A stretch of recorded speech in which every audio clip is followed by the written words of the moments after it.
What's good? It's your boy Young Chocolate and the Vending Machine, and yes, today we have a story time for y'all. I'm just gonna hop straight into the point. Yes, we are back in Minecraft in our story time world. Yes, sirree, Bob. Today I want to get a lot of stuff done because I got a juicy story for y'all. Let's get into it, man. So this story takes place. I was around, I don't know. I'd have to say I was like in second grade, something like that. And my mother, she got deployed again. So, of course, my grandparents didn't want me, so got stuck with Auntie Rita again. Yes, this is my godmother from the last story, but believe me, she's a good person. I love her very much, but it's just a lot of fucked up things happened with her. So my mom goes to Florida, getting deployed and shit for the summer. So I'm stuck with Auntie Rita. And Auntie Rita, she was the type of person that, she wants you to be advanced in school and all this, like she wants you to do good in life. So, bro, as a kid in the summer, bro, I didn't watch TV that much. She had me in the cut working out workbooks, bro. That shit was awful as hell. I was highly upset. I really was. But I had to deal with it. I did have my moments of like freedom and shit, so I did enjoy that, but come on, a second grader at that time, how much freedom can you really ask for? You know what I'm talking about? So, my Aunt Rita has 3 kids. Let me just explain them, because they're my godbrothers. So I have the oldest one is BJ, and he is raw at basketball. Like he's more of the sportsy guy, So like he just does a whole bunch of stuff, and he got a job. He cool as hell. The next one is Major. He's the middle child, He's cool as hell too. He's into music and shit. And I don't know, man. Like he used to try to teach me how to play the piano, but that shit never worked out. And another thing, one thing I forgot to mention about BJ, like he's one of the main reasons like I'm into basketball and shit. So shouts out to that man, BJ. He is the one who set me on my athletic path. And anyway, we're going to talk about the last child, which is my favorite of all of them, Mario.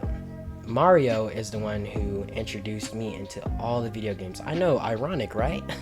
This man had all the Nintendo 64 games, just every old game on all the old consoles. I was like, this man is raw. I used to play Killer Instinct, Super Mario World, Mortal Kombat, the original ones. But don't get me wrong, he also had updated shit. Like he had the PS3, and back then I used to play that WWE SmackDown type shit. But anyway, I'm just giving you an overview of their kids, and it kind of made me who I was today, just a little bit. Now BJ had 2 kids at this point in time. He had a little girl and a little boy. The little boy's name was Bjan, and the little girl's name is Trinice. So at this point in time, they're cool kids, there's nothing wrong with them. They're just kids.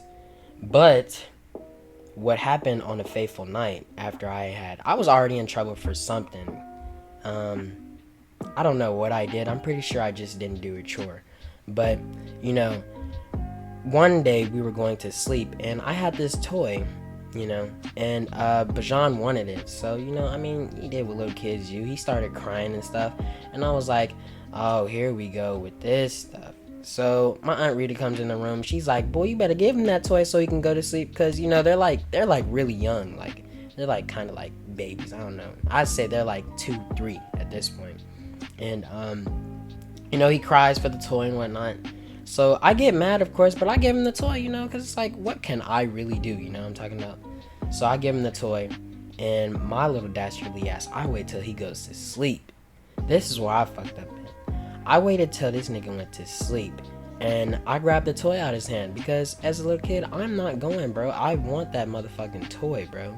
Like, you're not finna cry, and then that's not gonna be the end of it, my guy. I'm not going out like that. So, of course, my dumb ass decides to take the toy, and this nigga cries out again. Like, I thought he was asleep. I waited a good ass minute for this man to go to sleep, and he just woke up and started crying out of nowhere, bro. Out of nowhere, my aunt busts in the room. I'm in that bitch looking dumb as hell. Looked like I just snatched the toy from his ass. And she said, "Oh yeah, it's time." Cause especially after I told you to give his ass that motherfucking toy, and like you have to think those are her grandkids, so I'm just one of her, like, well, not one of her, yeah, because my cousin is also her godchild as well, so I'm just one of her godchildren. And I forgot, I was already on thin ice, so this is what happened, man. She had me go to the living room. She pulled out a little mattress. She told me some, yep, since you want to do all that, you sleeping in here. So I was like, oh, okay, that's got to be the worst part of it. No, she gets the belt. And you know how she does with the belt, my nigga. But she taught me a little new trick when I was in second grade, my fault. This woman says, pull your pants down. At this point, I'm used to, getting my ass whipped with my pants down or whatever. But she hits your boy with a new motherfucking move. She says, you know what? Touch your toes. I said, huh? What the fuck you mean, touch my toes? Oh, nah, coach. She got the beating up. Bro, never have I ever. I thought the neighbors would have heard me the way I was screaming in that bitch. But anyway, I get that whooping, and a few weeks of punishment goes by. Probably like 2 to 1 week, because that shit used to be like long as hell when you was a kid.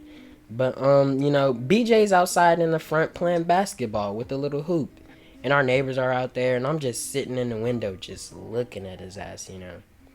And BJ, he kind of feels bad for me, I guess. Like, man, he's just a little kid, man. He's on punishment doing these fat ass workbooks and shit. Them workbooks was awful. But yeah, bro, I was in that bitch doing the workbooks, looking out the window, just sad as hell. And I guess he felt bad for me, so he let me outside, and we started playing basketball. You feel me? It's going good, everything's going good. But then on one play, the basketball rolls off to the motherfucking side of the house, and I run to go get that bitch. But what I don't see is this big ass patch of dirt. So I slip on the dirt and bust my motherfucking head on the curb, bro.